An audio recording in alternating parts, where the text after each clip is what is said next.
Good morning everybody, this is Stephen Pugh of the Home Bible College. I want to do a lecture for the Year 2 students of the Home Bible College, and this little mini lecture is going to be on the book of Leviticus. This is lecture number 4. Now the book of Leviticus, I call it the worship of Jehovah.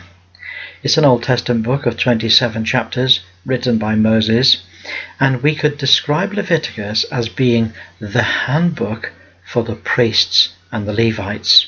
Of course, there's more to it than just the priests and the Levites, but primarily it is their handbook to enable them how to conduct the worship of Jehovah. Now, it's a book which explains how Israel was to approach God, how they were to worship God through ordinances, through sacrifices and offerings. It records events from about 1445 to 1444 BC. So that little period of time when the Lord gave his instructions to the priests of Israel. In Leviticus, God calls his people to draw near to him, but insists that they should be holy, both personally and ceremonially. Now, it's the central book of the Pentateuch. Exodus and Leviticus look forward to it, and Numbers and Deuteronomy look back to it. So it's the chief book of the Pentateuch, that is the first 5 books of the Old Testament. Leviticus is God's picture book where we can look and see the beauty of the person and the glory of the work of Christ.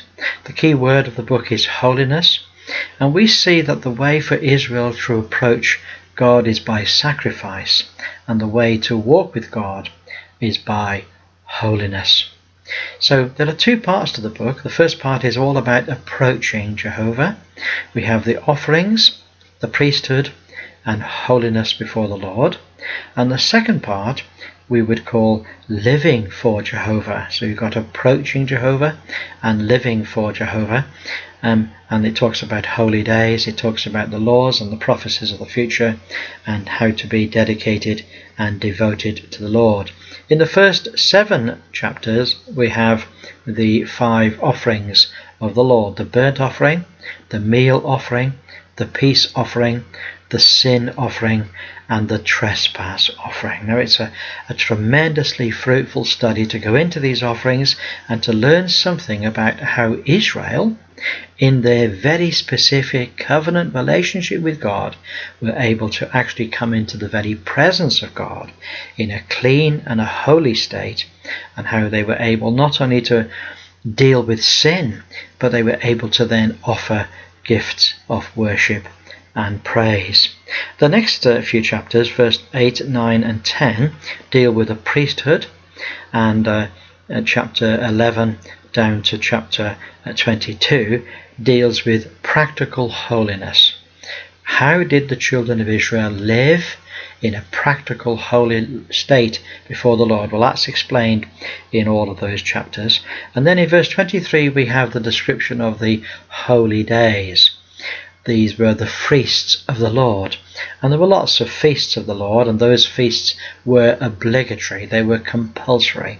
Israel had to keep the feasts of the Lord.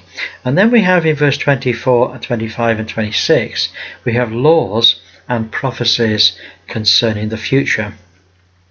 And then in chapter 27, the last chapter, we have the rules of dedication to the Lord. So there we are. So that's the book of Leviticus. It's a tremendous book. It's a book full of great interest. It's describing how Israel is to come before the Lord, how they're able to live before the Lord, and how they're able to live holy, and how they're able to walk uprightly. A person that lives holy and walks uprightly is called a righteous person.